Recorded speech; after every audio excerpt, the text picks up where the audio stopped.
Welcome all of you today to our Navigating the New Normal. We are so excited to have Dave Gray here with us today. I've known Dave since I first started with Tech Birmingham over 3 years ago, and he's been a board member, just a very devoted member of this tech ecosystem. And we are so proud to have him here. He has a prolific career and has walked through several, times of chaos and turmoil in his career. And we're excited to have him here to share his wisdom and give us some great insights on how to weather these storms. So thank you, Dave, for being here with us today. Thanks, glad to be here. Well, great. We will let you just take it away. We're having some technical difficulties. It's human error on my side. I did something to the settings, and so most of our attendees have been put in as panelists somehow. So I'm going to try to mitigate that. I'm going to mute myself and just let Dave take the show. Christina, if you can hear me, I think it looks like we have it rectified. So okay. I'm looking at the videos. I see the attendees list. I see the panelists list. Perfect. So you work your magic. Dave did his rain dance, and I think everything is good to go. Yes. Well, thank you, Dion, for joining us. Look at it. Look at his new flowers in the background. Those are beautiful. Oh yeah. You all can see that. So the money that I would have been saving by kind of staying in has just been going to Amazon and Wayfair. So that was one of my new purchases. I actually got 2 new things coming today. So yeah, restraint is going to be our next topic after this. Great. One last thing before we give it to Dave. The Q&A feature has been enabled, and so you can continue to ask questions through the Q&A. I will field all of those, and we'll do the Q&A with Dave at the end of his presentation. So go ahead and ask away, and I'll get those organized and fielded for him when he's done. All right, I'm going to mute myself now. Dion, you ready for me? I am ready. Okay. Before you begin, I'll just say quickly, thanks for agreeing to do this. Thank you for the attendees for making time for this. Again, I'll be brief with this. You all have heard me share this before, but we do this for you guys. Obviously, we want to elevate Tech Birmingham. We want to elevate the technology ecosystem, but at the end of the day, we want to make sure that we're doing right by our entire community. And these are topics that can be applied regardless if you are in tech or if you are not. So we want to get better. We want to make sure we're providing the content that you guys need. So send that our way. If you are not a member of Tech Birmingham, or if your company is not a member of Tech Birmingham, I encourage you to reach out to us about that now. We would love to have you guys as members. Having that support allows us to put on activities like this. And then once all this is over, obviously give us a time to come together again. So Christina's wrapped it up beautifully. Dave is a wonderful member of the community, obviously former CEO of Daxko, founder and CEO of Biso Collective. So the guy has been through it all, but he still maintains excellent discipline and a regimen that I have not seen before. So really looking forward to hearing what he has to share with us. And I'll kick it over to you, Dave, after that.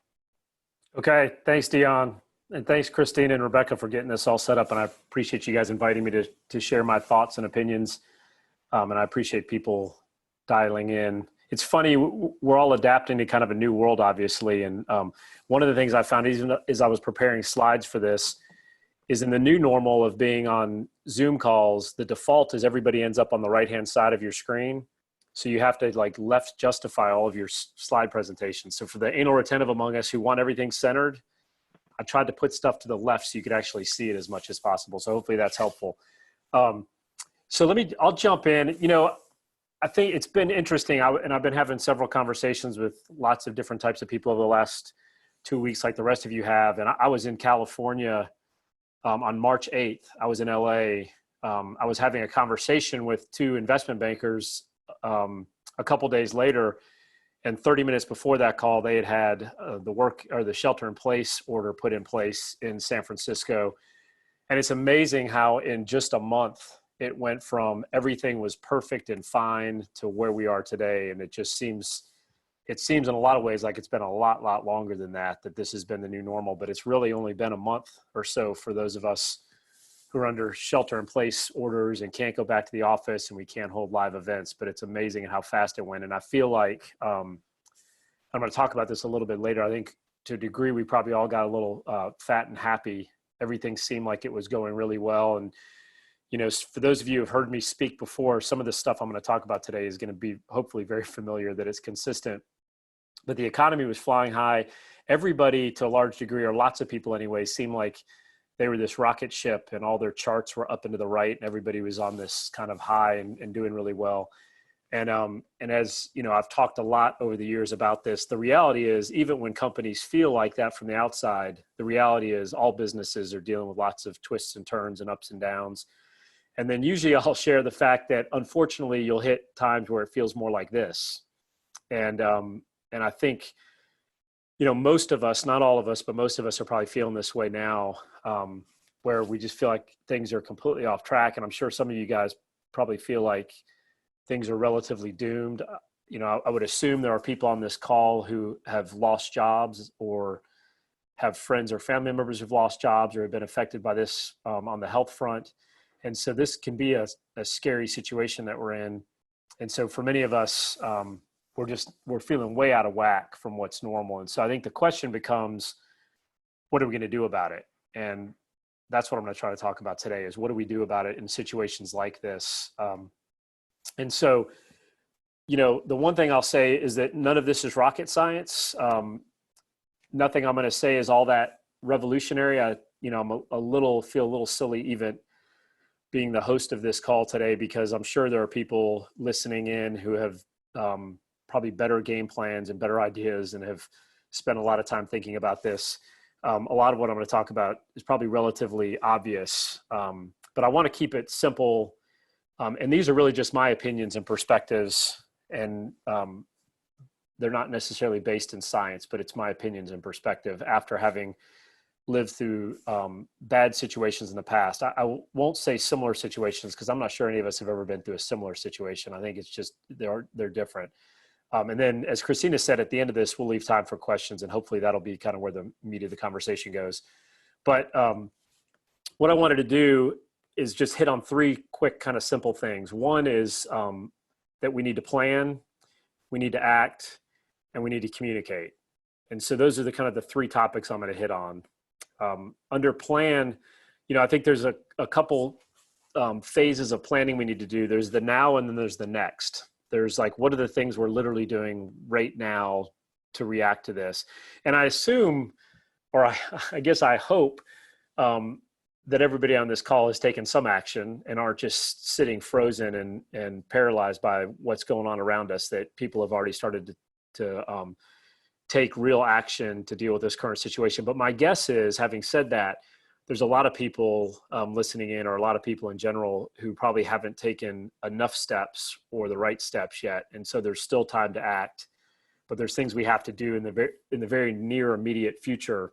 And so we'll talk a little bit about that. The first thing is pretty simple, is, we've got to do right now whatever is necessary to survive. And not everybody's in that situation. Dion kind of joked about ordering from Amazon. I think in the Wall Street Journal this morning, Amazon's hiring 75,000 new people. So they're probably, from a negative perspective, less affected by this than most businesses. But, I assume we have a wide spectrum of people on this call. Some people who this is a slowdown and it's kind of an odd situation, and other people who are on the verge of not making it through to the other side of this from a business perspective. And so I think right now, goal number one is you want to get to the other side of this. And so it's survival, and wherever you fall on that spectrum, you're going to have to make a different set of decisions. If you have no cash buffer, which a lot of startups, obviously, and a lot of businesses in general have no cash buffer. So you're going to need to make cuts. And we can talk a little bit about that. If you've been fortunate enough to build a buffer, now may be the time that you consume that in order to protect team members and customers.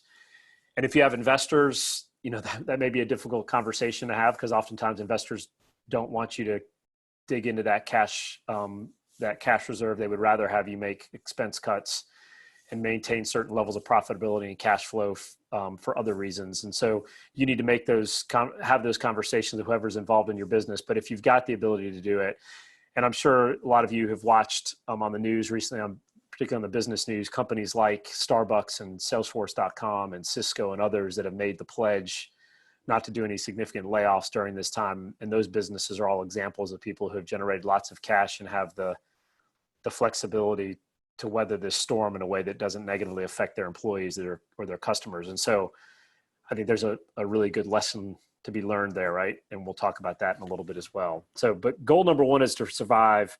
You have the benefit, I think, strangely, we have the benefit that everybody's going through this.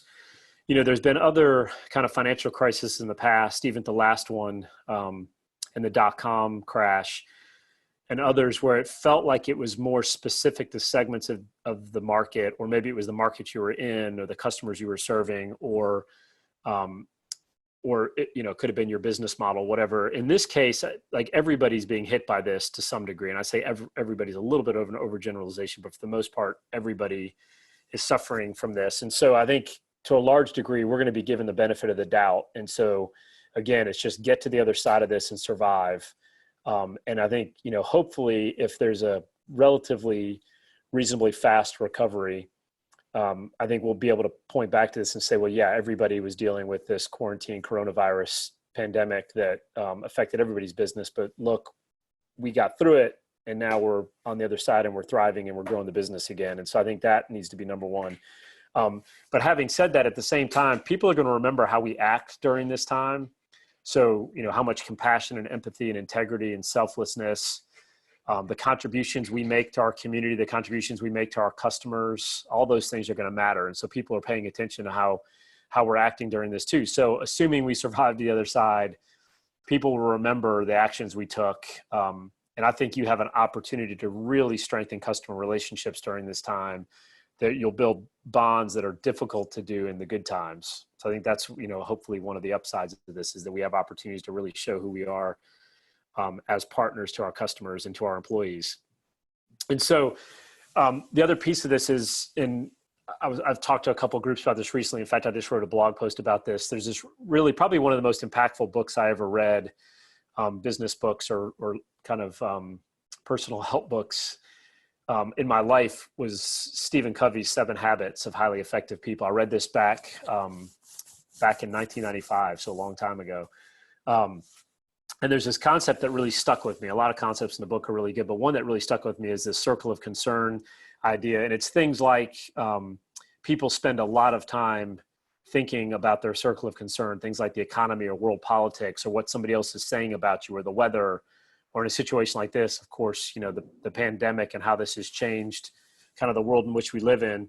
And then there's this much smaller circle that is the circle of influence. And these are the things we actually have either total control over or some reasonable amount of control over. And these are things like, how are we going to react to the changes in the economy? What's our attitude going to be towards others? What things are we going to focus our time and effort on? And so I think if we focus our planning on what we can control and try to limit the noise around us, we're going to be a lot better off. And so I'll talk about that a little bit too, and maybe hit on some of those when we hit the questions. But remember, what are the things that you actually have control over? There's tons of stuff right now none of us have any control over. And so it doesn't do us a whole lot of good focusing our attention on that right now. And that's a good thing for generally in life, but it's certainly true in a situation like this. And so some of you guys have probably seen this. Sequoia is actually, they're an investment firm. They've put out a bunch of really good content, I thought, during this weird situation. And one of the ones I saw, I think this was yesterday, was Sequoia's Matrix for COVID-19. They said this actually came from one of their the companies they invested in from their portfolio. And I'm not saying this chart is not intended to be the chart for everybody to use, but the thinking, I think, is what's important here. And what they've basically done is said there's three scenarios. There's a scenario A where there's a 3-month lockdown. Scenario B, there's 6 month, and scenario C, there's a 12-month. And each one of those is going to have a different impact to their revenue, which then has an impact to their cash. And so you create a plan A, B, and C that says under each one of these scenarios, how do things play out? And so this is a kind of a framework to go through planning, which I thought was pretty effective. And then I was having a conversation actually the day before I saw this with a friend of mine who is a partner in a business here in Birmingham. And he was talking about a similar thing. They had basically kind of a best case, a moderate, and a worst case scenario. And the best case is that there's going to be a downturn, which we're experiencing now. The kind of the moderate case is that there would be a recession. And the worst case is there'd be a depression. And so is getting his leadership team and the partners in his business to agree in advance of what levers they're going to pull and what actions they'll take under each of these scenarios. And in fact, what they'll do before those scenarios actually become a reality. So when if they believe that there's going to be a longer lasting recession or a U recovery, as people are referring to it, where we go down and we stay down there for a while and it takes us a while to come out of this, like what is that going to do to your business? What are the effects going to be? What are the warning signs that tell us it's going to be a U recovery versus a V recovery? And we're going to take those actions before it's proven that which one of the scenarios we're in. So this is interesting because you're making a bet, and you may be selling off assets or cutting expenses or doing things in your business in anticipation of what could be before it actually plays out. And so they're taking proactive action to say, you know what, if we wait until it's actually proven, then we're going to be in the same boat everybody else is in, and it's going to be too late to do some of those things. It'll be too late for us to sell assets at a reasonable value. It'll be too late for us to cut expenses. And so, I think there's multiple different ways, but I think it's so unpredictable right now how this is going to play out. It's probably a little bit more predictable this week than it maybe felt like it was last week, but it's very unpredictable what happens not just in May and June, but what happens, in the fall and next winter. And so I think going through planning like this and getting the whole leadership team's head wrapped around, like, here's our scenarios, here's our plan under each one of those scenarios, and getting agreement and consensus that this is the actions we're going to take.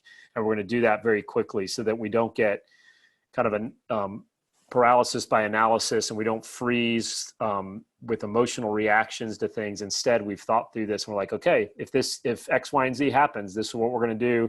We're going to agree upon it before the fire starts, and we're just going to do it. And so I think that's a good kind of mental model to take and a good approach to this.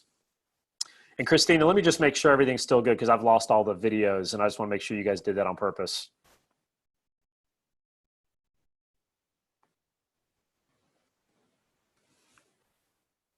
There we go. Yeah, we've gone dark, Dave, just to make sure there were no distractions on your end. But okay, yeah, I just want to make sure. Okay, perfect. Okay, and then now let's talk a little bit about next. So that's kind of the now. Let's survive. Let's figure out the things we need to do immediately. Start to run through some scenarios today for what might happen in the next 3, 6, and 12 months. I think that's kind of the now side of it. And then there's the next, like, longer term thinking. I've heard lots of people saying things like, now we're going to survive and then we're going to thrive. And it's like these things, like, how are we thinking about these in kind of two different buckets? And one thing to me that I think is going to be really important is, what did we learn from this?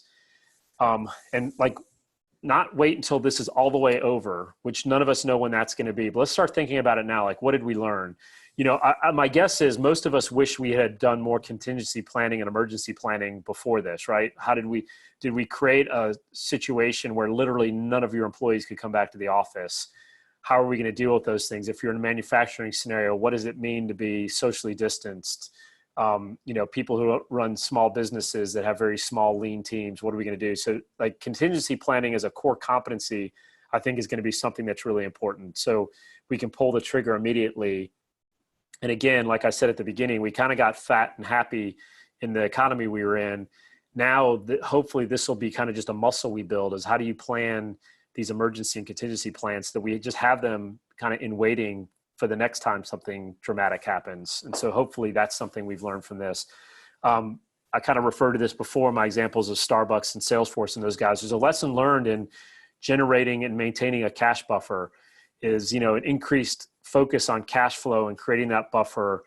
Bill Gates, as the stories go, way back when he first started Microsoft, his financial mantra was he wanted to create a year's worth of expenses in cash. So he could pay all of his bills, including payroll, for an entire year if the revenue was just turned off. And so I'm not saying that's a reasonable goal for everybody or situation to find themselves in, but it's thinking like that. Like, how do I make sure I'm creating a really sustainable business, not that's just sustainable when things are going well and we're growing at 50%, but how do we create a business that's sustainable when the world stops and comes to a halt? And so I think hopefully one of the lessons we learned out of this is that cash is important and generating a buffer is important, and it's important for lots of different reasons. And then there'll be other things like, that are much more tactical, like, our home office setups. Are they now part of our budgeting process that every new hire, we're gonna not only give them equipment in their office, but we're gonna have a dual setup at their home, because now we're working in staggered workforce where people are only in the office half the time. And if a scenario like this happens again and we need to shut it down, we can shut it down with no lost productivity and can be back up and running within an hour. Those types of things I think will be important. And then what's going to be different? How are we going to operate differently moving forward? I've had lots of conversations with this. What I've done in my past, and a lot of the people I'm working with now and dealing with on a day-to-day basis, travel is a huge part of their business life. And so how does that change? I saw again in the Wall Street Journal earlier today some comments that in some surveys they had done, that people say they'll feel, I think it was maybe like over half of the people said business people said they would feel safe getting on an airplane 6 weeks after kind of these conditions are lifted. So there's not going to be an immediate, like the day somebody says, okay, now it's safe to travel and social distancing is no longer the case, and shelter in place is no longer the case, you can travel now. They're still saying people are going to wait 6 weeks before they do that. They want to create kind of a safety buffer between when the government says it's okay and when they actually are willing to do it. So what does that mean for your business? If all of your workflow and all of your processes are dependent on somebody seeing each other face to face, then, how's it going to look in the future? How are you going to do implementations? How are you going to do due diligence on businesses? How are you going to sell remotely? All of those things. And what's the impact? What's the impact to our workspaces? So, and I'm actually a believer or fan in this. I like open workspaces. Well, now people that are side by side or face to face with people in an open work setting with the benching model and things like that, how does that change in this new world, in this new normal, once we all do get back to work? What's our work from home policy? Do we have people where they're on a staggered schedule? All of those things are going to be changes. And I think those are the types of plans we need to be creating today for when this does get lifted. You don't want to be trying to figure this out when everybody shows up at the office, or when it gets lifted, people start asking you, am I supposed to come back or not? And so you should have plans in place to do that. And these are just a few examples. There's a lot more behind this. And then things like, planning for what happens next fall and winter. Are we going to be ready? So, what my fear is that, Americans have a pretty good situation. Like, our lives are pretty comfortable for the most part. And so relative to the rest of the world. And so we oftentimes have a short memory. Bad things will happen to us. And, that's also part of probably what makes us different, is that we have a short memory. We just get back to it and start making things happen again. Well, what happens if there's a relapse in the fall or winter, like some people are predicting? Are we going to be ready? And so now's the time to start planning for that. How do we prepare to make sure that our businesses continue to run, that we're not part of the problem in spreading the virus if there's a relapse kind of later in the year? And so it's time now to start putting together a plan of actions that we're ready to go as conditions change. And so that's kind of the plan part of this. The process of planning is maybe even more important than the plan itself. I think getting together, spending some think time by yourself, getting together with your leadership team, and just game planning different scenarios builds the right muscles in your business. And so the planning process itself is maybe just as important as the plan. Because remember, as Mike Tyson famously said, everyone has a plan until they get punched in the mouth. And so even if you get a really good plan together, it's really difficult to figure out how things are going to change or evolve over time. So don't be overly reliant on the plan, but the planning process is important, and just be agile and adaptable with that plan, because conditions are going to change in a situation like this. Okay. And now shifting to kind of stage 2 is the act. Now that you've got a plan, it's time to act aggressively and decisively. Now's not the time to overanalyze things. And I think part of that is like focusing on what's most important. This will increase our need to focus on focus, so to speak. And there's just lots of distractions. There's lots of fear. And some of those fears are real, right? Again, like I mentioned before, I mean, people could be dealing with the coronavirus with family members, with coworkers. There is a real impact to family situations where kids are not in school, and there's the whole, if people need to go back to work and their kids aren't taken care of, people who've been laid off or furloughed, there are real issues here. So I'm not saying there's not a reason to be feeling fearful and anxious. That's natural.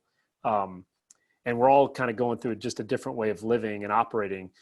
But I think we've got to do all we can to just maintain focus on what's most important. And I mentioned Stephen Covey before. One of my favorite quotes from his book was, "The main thing is to keep the main thing the main thing."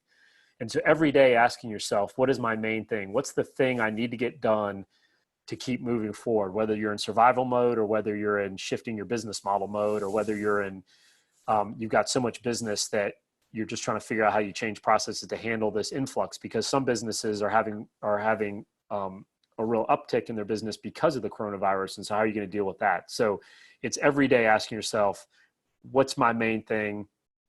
What do I need to do? What do I need to accomplish? And I think there's a Russian proverb. I love this mental picture, is if you chase 2 rabbits, you'll catch neither one. And so I like that idea, is like, I've literally got to have it very clear in my mind, which rabbit am I chasing today? Otherwise I'm not going to catch anything. And so just thinking that way every single day, that you're going to choose focus and you're going to figure out what it is that's most important. There's a few things, I think, tools now that if you haven't put these things in place, I think now is a great time to do it, is establishing a framework. These are a couple examples. A lot of you have probably read these books. Measure What Matters is the book John Doerr wrote on OKRs. And then Traction is about the EOS methodology, which is the entrepreneurial operating system. And to me, it doesn't really matter which framework you choose, whether it's this one of these 2 or one you've created yourself or some other source. I think the important thing is that you pick one and you stick to it, because I think in a situation like this, where there's lots of uncertainty and your normal communication tools are maybe a little different, like your face-to-face interactions aren't as frequent as they were in the past.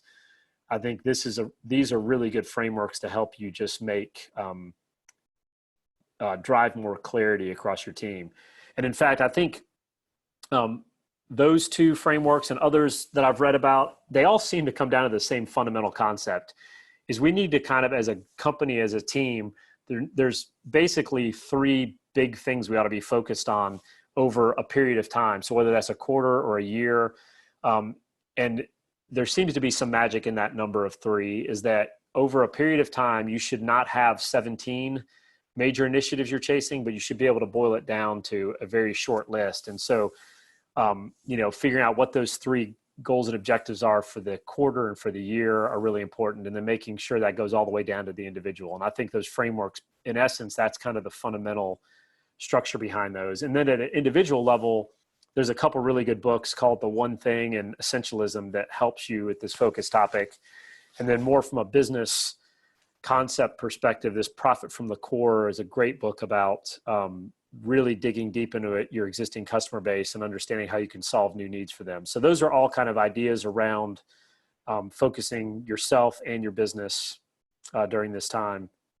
And, probably most of us have more opportunity to read than we maybe did in the past, and should we take advantage of that?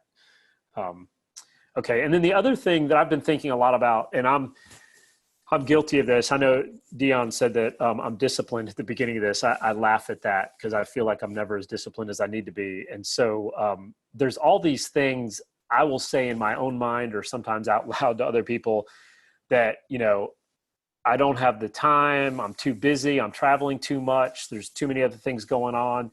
And there's all these things I wish I could spend time on, but the excuse is, a long list of excuses in the past. And so now a lot of those excuses have been lifted. We don't have commutes for the most part. Most of us don't have commutes anymore. We're not getting on airplanes to travel.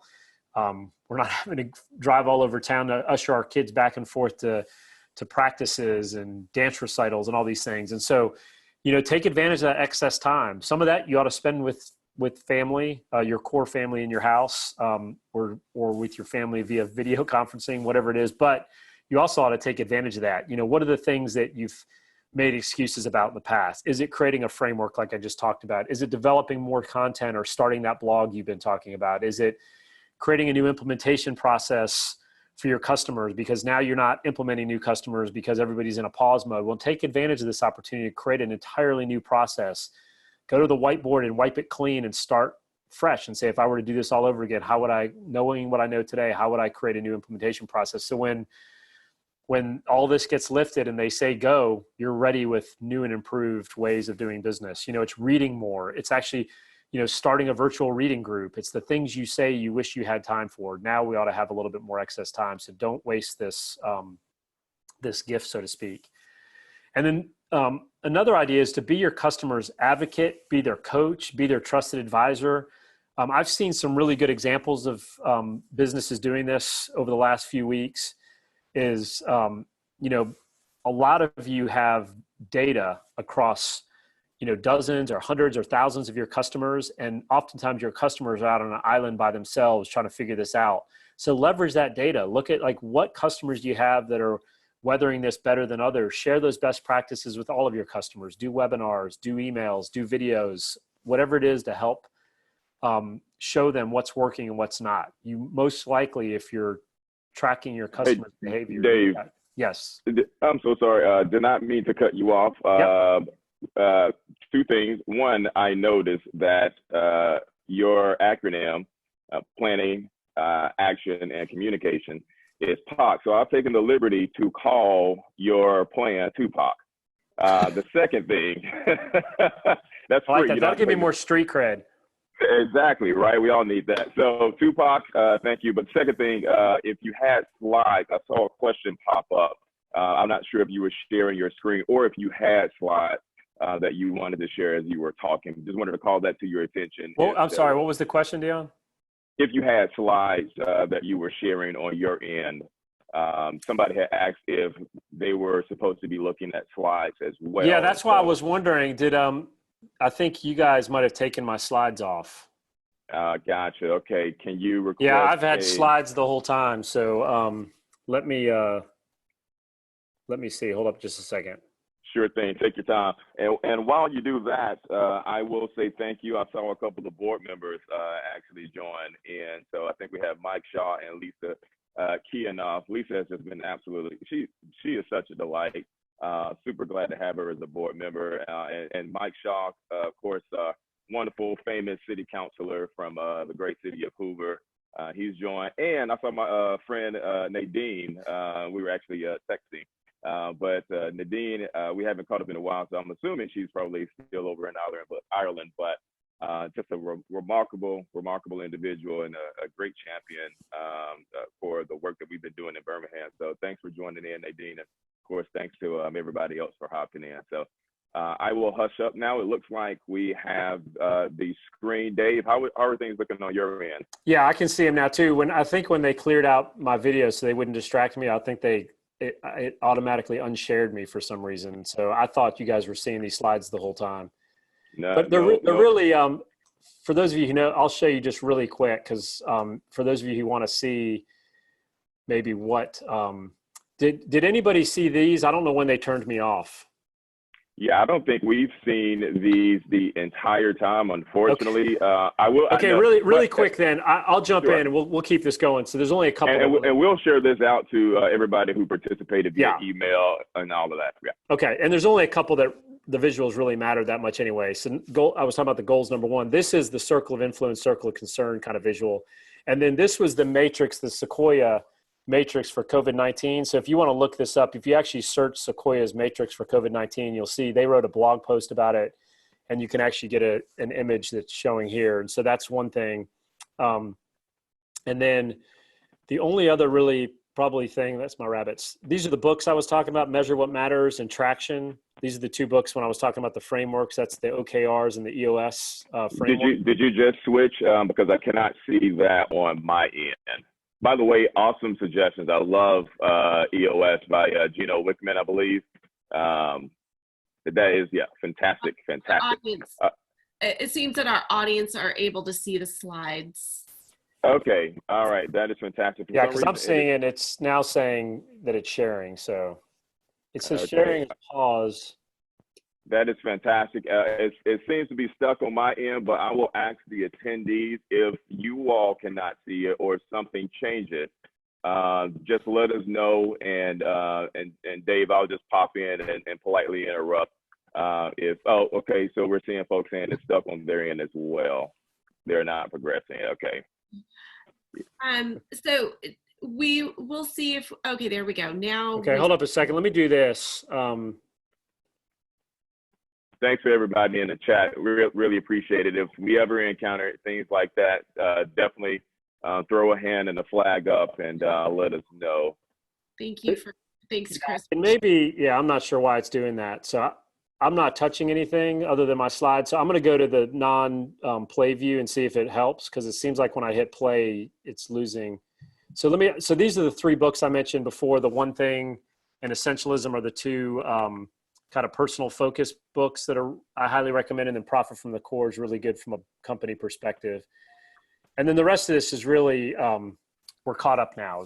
The rest of it was just text. So those were really the only images that mattered that much. So hopefully the audio part of it was fine. Yeah, okay. You're good on audio. We're going dark. It's all yours, Tupac. Okay, thank you. So again, be your customer's advocate, their coach, their trusted advisor. Like I said at the beginning, people are going to remember how you acted during this, how you build stronger relationships during this. So there's going to be things that you have access and privy to that they don't. And so get creative about how you share those things. The other thing I would say is that there's, opportunity for repackaging, kind of the way you deliver your product, the way you deliver your service. There's an opportunity. So there are a couple examples, and some of you guys have probably seen this, that I was impressed with, and I haven't necessarily talked to anybody at these businesses, but both are local, and their ability to move quickly was really impressive. Nextsoft, which David Brassfield's company, he's got a great, if you ever talk to David, he's got a great track record of seeing kind of new regulations come into place and them just quickly pivoting to address that regulation, primarily in the financial services industry. And so, they automated I believe it was the PPP process, the application process, and created an offering to that like almost instantaneously. So I saw that in the news. Pack Health, they went virtual really quickly. I think in 4 days. Salesforce.com actually posted something about them on their social media feeds. So they got lots of great attention for it. The YMCA, which I'm actually on the board of here in Birmingham, and several across the country have been doing this, and the JCC here locally in Birmingham has done the same thing, is they pivoted from being largely a health and fitness organization, and they've done childcare all the time as well, but they've switched to primarily being childcare for healthcare providers and first responders. And so they've pivoted their model to be focused on that almost exclusively. My friends at Iron Tribe, which is on the smaller end of the health club space, they've created a virtual offering. And quite honestly, speaking of customer relationships, both in the YMCA and with Iron Tribe as examples, they did emotional appeals to their members to say, hey, we need you more now than ever. They were very transparent. Then they figured out ways they were going to add value, utilizing things like exercise classes via Zoom. In Iron Tribe's case, they stood up a website almost instantaneously overnight. So it had exercises you could do at home, meal planning while you're in quarantine, those kinds of things. My friends at Shannon Walchek, one of the guys there has been doing kind of a nearly daily update of just news things to be aware of, a nice repackaging of the way they communicate with their constituents. And then I've seen lots of customers doing renewal, or lots of companies doing renewals with their customers, which seems like an odd thing. It's very difficult to sell for a lot of companies, getting people to agree to new spending. but now's the time to go through an aggressive renewals program. So, and you can get real creative about, maybe there's a way in which you kind of pause payments or even decrease the amount of those payments during a short period of time. But in exchange for that, they're going to do a 5-year renewal. And so there's ideas like that. How do you repackage the offering? And so try to be as creative as you can, not just sit there and wait for this to pass, but think about ways in which you can change the way you deliver your services in new and creative ways. I think you'll be rewarded for it in the long term. And then, one last thing I'll say about acting is, I mentioned the focus concept and how important that is during a time like this. But there's one thing I'll warn you about, is that when you have true focused, there's one guaranteed consequence, that lots of things are not going to get done. And so that's something you have to be comfortable with, is that chaos is guaranteed to show up. And it's important that you accept that instead of fighting it. You simply can't have it both ways. You can't be super focused and get it all done. It has to be one way or the other, and the one's going to suffer and the other one's going to be successful. And so I would argue that you're never going to be successful getting it all done. So your only choice really is to focus on focus. But that means a lot of stuff is going to feel like it's slipping through the cracks, and some people just aren't comfortable with that. But if you communicate in the right way and communicate why your priorities are your priorities, then people are going to understand that. Your team's going to understand it. Your customers are going to understand it. You're going to get the most high impact things done on a consistent basis. But that is a warning that focus actually strangely creates chaos. And then lastly is the communication.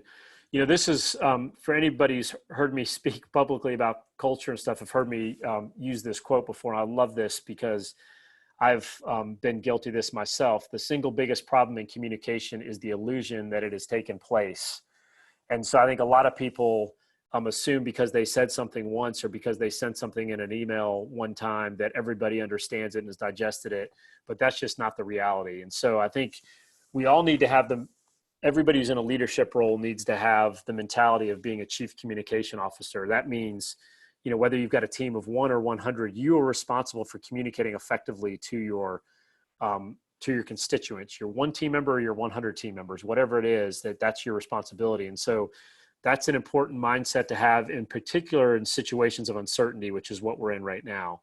And then part of that is to be redundant.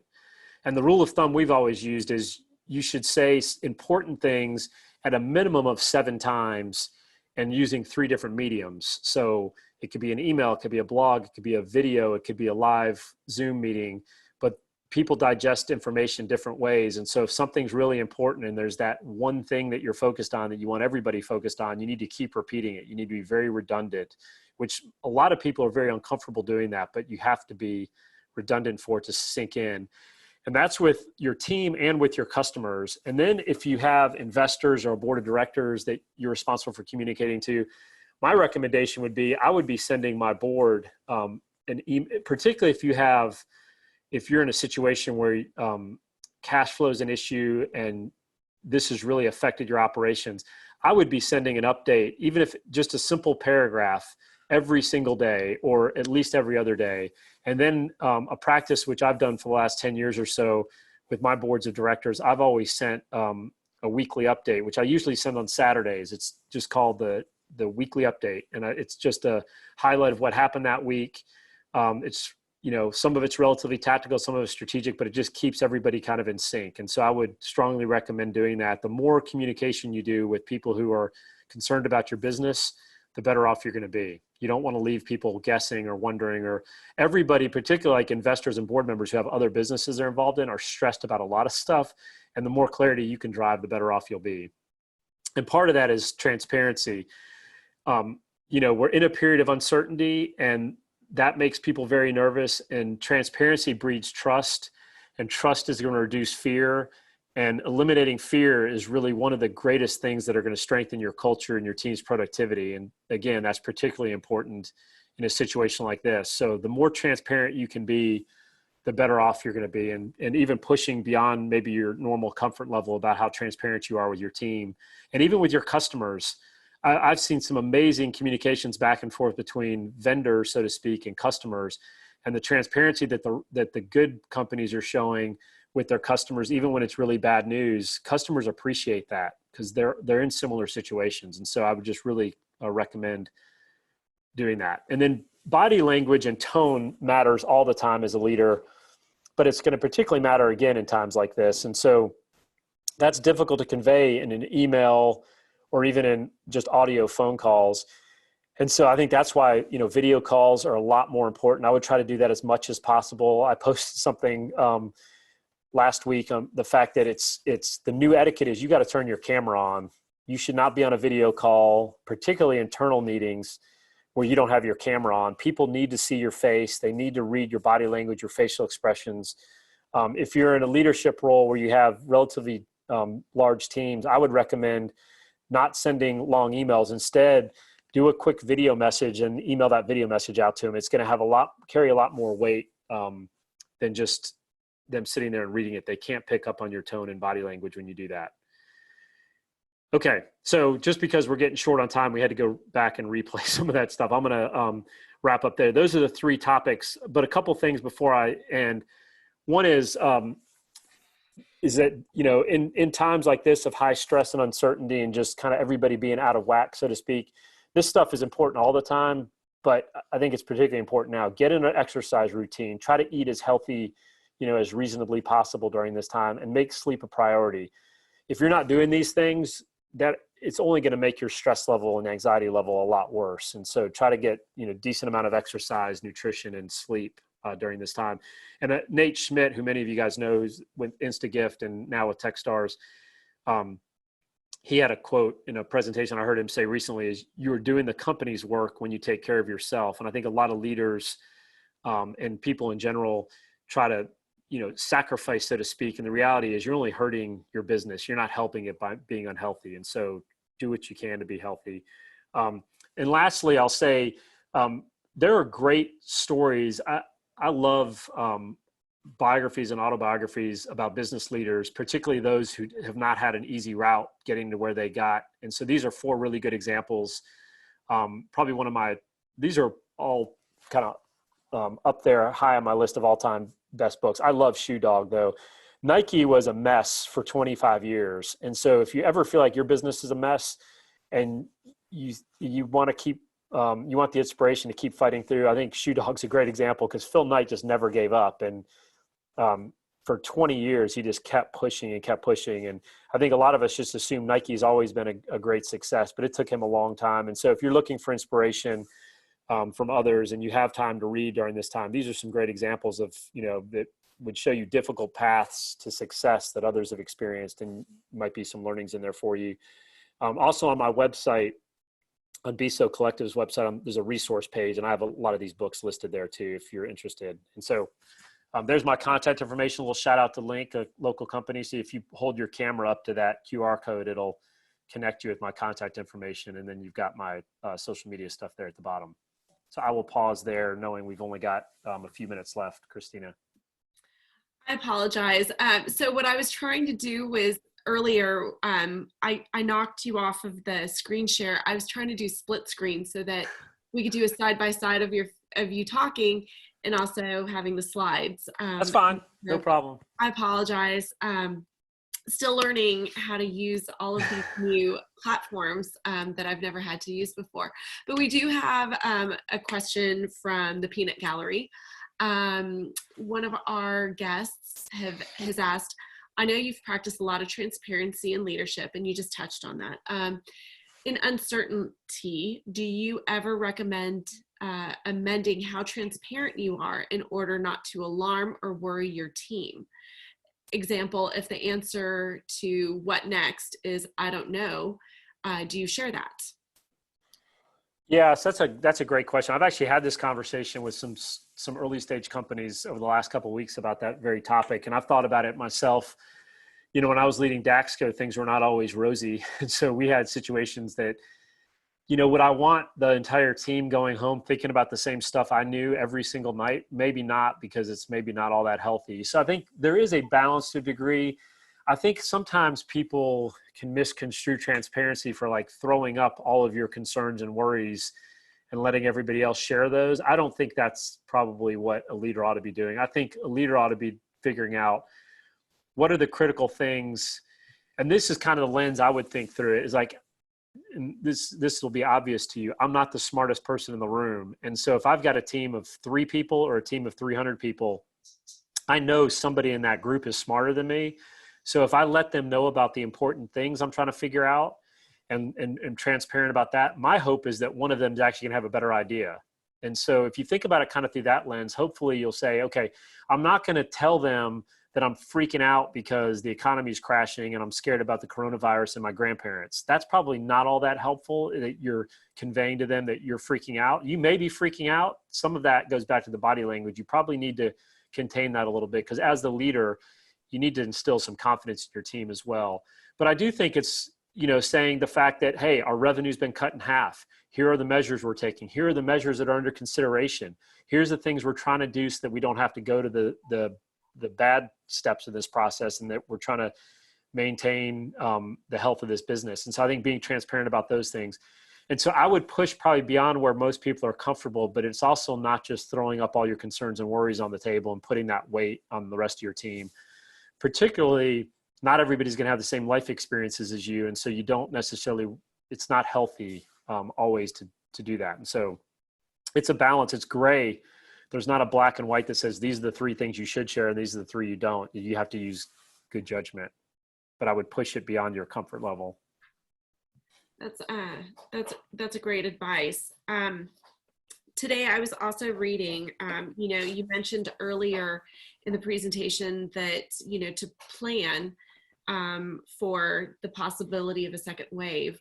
In Hokkaido, Japan, which they've already been through, emergency lockdown once, and they've reopened. And now this morning, they just announced that they are re-implementing their lockdown measures because they're having a resurgence, a second wave through the prefecture of Hokkaido. And so I think that's great for us to think about now, because we are several weeks behind them. It's great for us to start thinking about what if there is this second wave that comes. And so to your point, that's something that we all need to consider and start, moving our businesses and just the way we operate for that possibility. Yeah. It's weird because it's a balance too. I think we do need to plan for those things.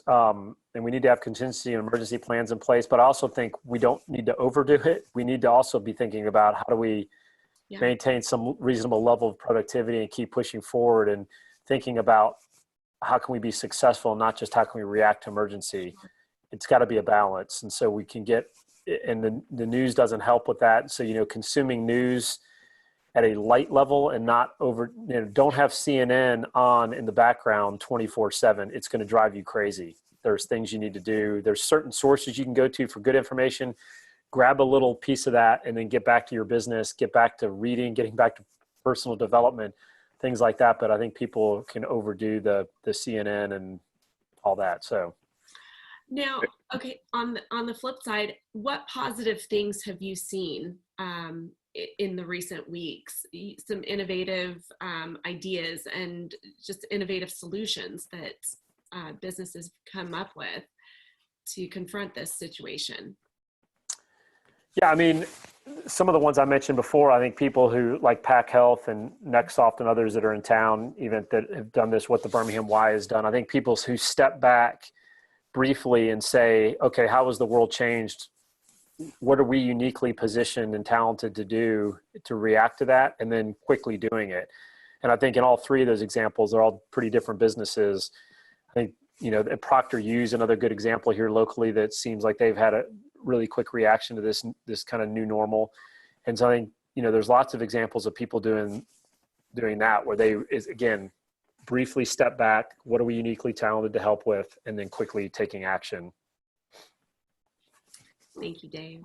All right. Well, it's 1 o'clock and I know that you've got a busy afternoon. So Dion, do you want to close us out? Absolutely.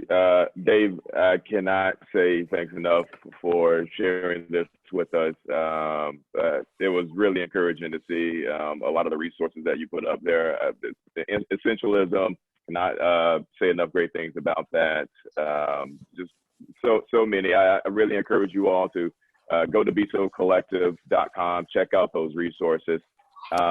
Dave, we are incredibly grateful for just your leadership, not of course on the Tech Birmingham side, that too, but just in the community and what you've done, and you readily make yourself available. So super grateful. Thank you to the attendees as well. We know that you have a lot going on, and there is so much information coming in. It can be a challenge to figure out where we need to cast our net and what we need to focus on extracting, and then how to apply it. So thank you all for making time for this. As I mentioned earlier, we definitely want to make sure that you or your organization is a member of Tech Birmingham.